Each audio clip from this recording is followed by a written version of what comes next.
Hi, my name is Belle and I live with my father in a small village. Our village is peaceful but lacks excitement.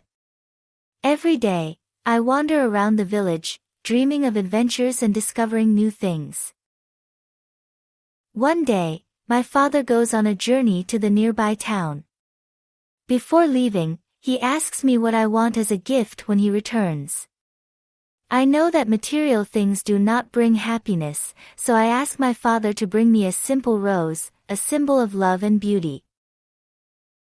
Days pass by, and my father does not return. Worried, I decide to find him. I travel through the enchanted forest on my own. Suddenly, a mysterious old castle appears before me. I take a deep breath and step inside. As I enter, I feel a strange presence. The castle is dark and gloomy, and the furniture is covered in dust. I hear a noise and turn around to see a hideous beast looking directly at me.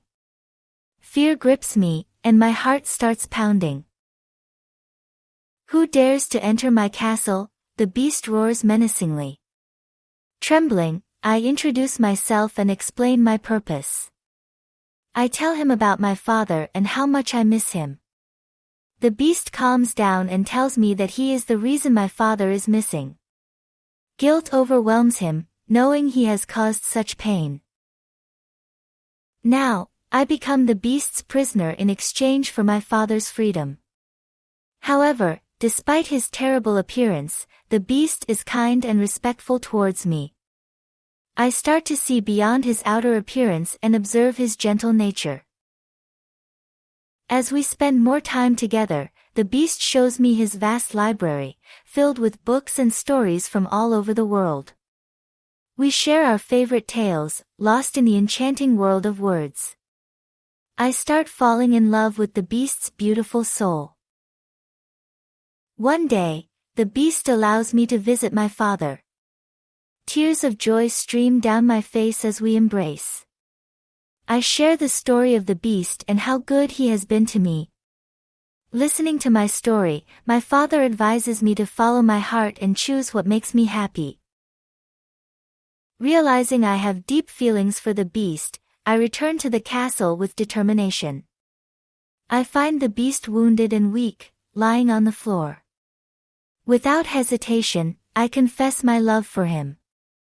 In that moment, the beast transforms into a handsome prince.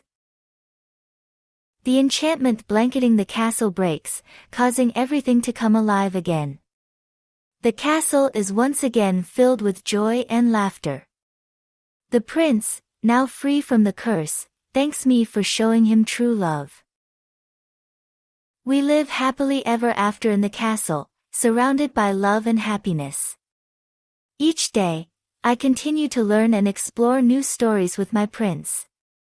The experiences we share help me grow as a person, understanding the importance of inner beauty and kindness. Thanks for listening to my story.